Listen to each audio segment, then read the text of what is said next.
anak-anak, bagaimana kabar kalian? Tetap sehat dan semangat terus ya. Terima kasih sudah rajin untuk belajar firman Tuhan di kelas Pratama Sekolah Minggu Online Gereja Baptis Indonesia Batu Saman. Hari ini kita kembali bersama-sama mau belajar firman Tuhan. Sebelum kita mulai belajar, kita akan berdoa minta pimpinan dari Tuhan Yesus. Mari kita berdoa. Tuhan Yesus berkati kami ketika kami akan belajar firman-Mu hari ini, supaya kami dengar-dengaran dan mengerti akan firman-Mu. Terima kasih Tuhan Yesus, amin. Oke anak-anak, kita akan menaikkan pujian sebelum kita memulai bersama-sama belajar firman Tuhan.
Lagu tadi kita sama-sama menyanyi tentang KASIH, kasih.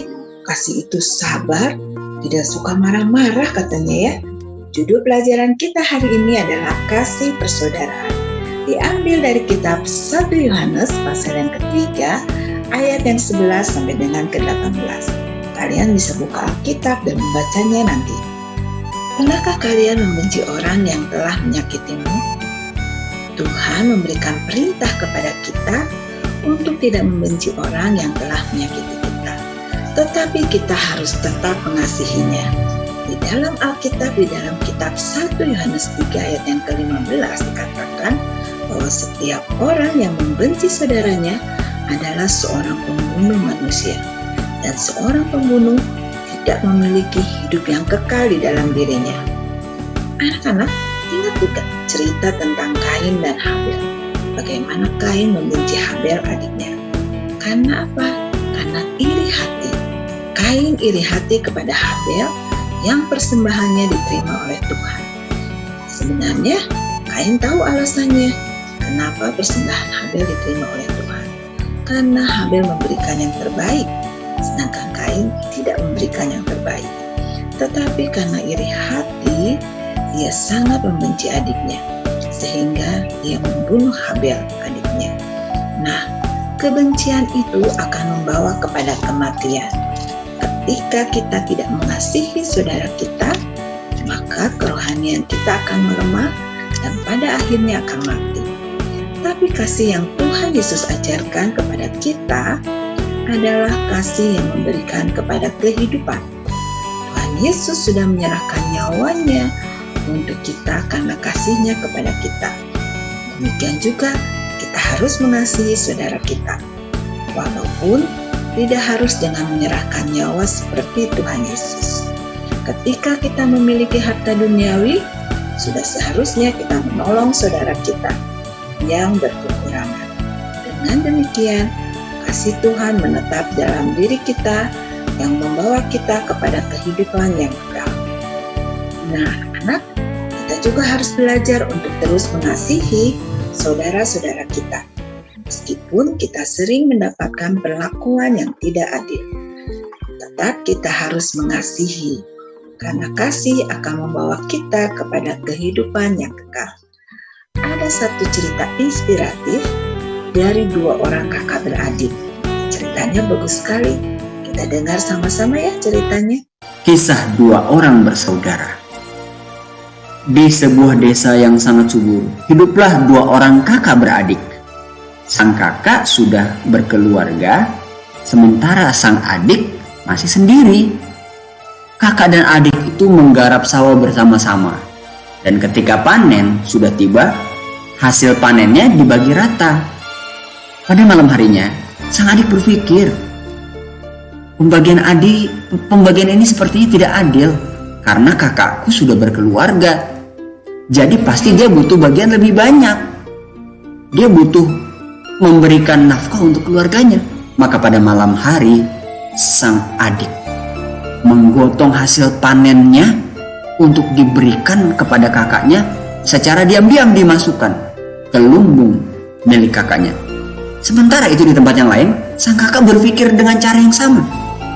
Pembagian ini adil kalau adikku mendapatkan bagian yang lebih banyak. Karena dia hidup sendiri dan dia tidak ada yang mengurus. Sementara aku ada keluarga yang mengurusku. Jadi adikku pasti membutuhkan. Akhirnya dibawa oleh sang kakak hasil panennya diam-diam ke lumbung panen adiknya. Kejadian ini terjadi bertahun-tahun, selalu diulang dan berulang-ulang. Dan mereka sama-sama tidak mengetahui. Mereka sama-sama bingung. Kenapa di lumbung padi mereka jumlahnya tidak ada yang berkurang padahal sudah diberikan kepada saudaranya.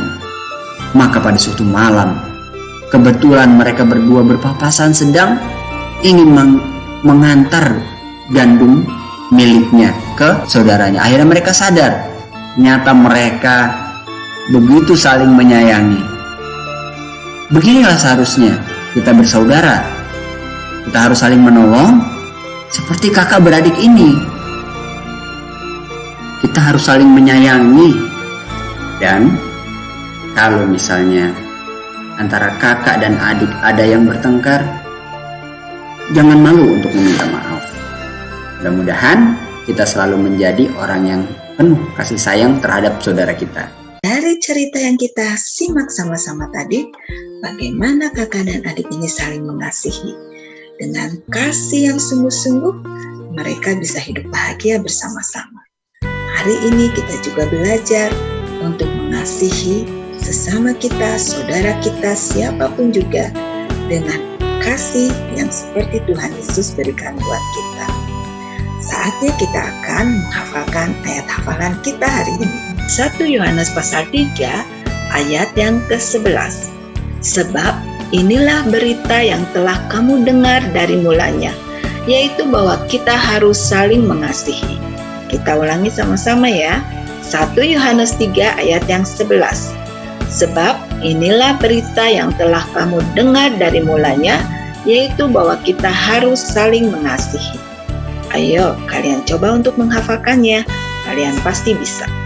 Sebelum kita menutup kegiatan kita hari ini, Tante Trini mengingatkan kalian untuk jangan lupa mengerjakan kegiatan-kegiatan yang ada di dalam lembar pelajaran yang ke-6.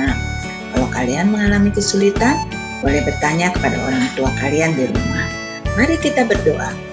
Tuhan Yesus, terima kasih hari ini kami belajar tentang kasih persaudaraan. Biarlah Tuhan menolong kami supaya kami bisa mengasihi orang-orang di sekitar kami seperti Tuhan mengasihi kami. Berkati kami dengan kesehatan, dengan sukacita dan kesetiaan, supaya minggu yang akan datang kami boleh kembali belajar firman Tuhan di kelas sekolah minggu online. Terima kasih Tuhan Yesus, amin. Oke anak-anak, terima kasih sudah setia belajar firman Tuhan. Kita bertemu lagi minggu yang akan datang. Tuhan Yesus memberkati kalian semua. Bye-bye. Hendaklah engkau setia sampai mati, dan aku akan mengaruniakan kepadamu mahkota kehidupan. Wahyu Wahyu 2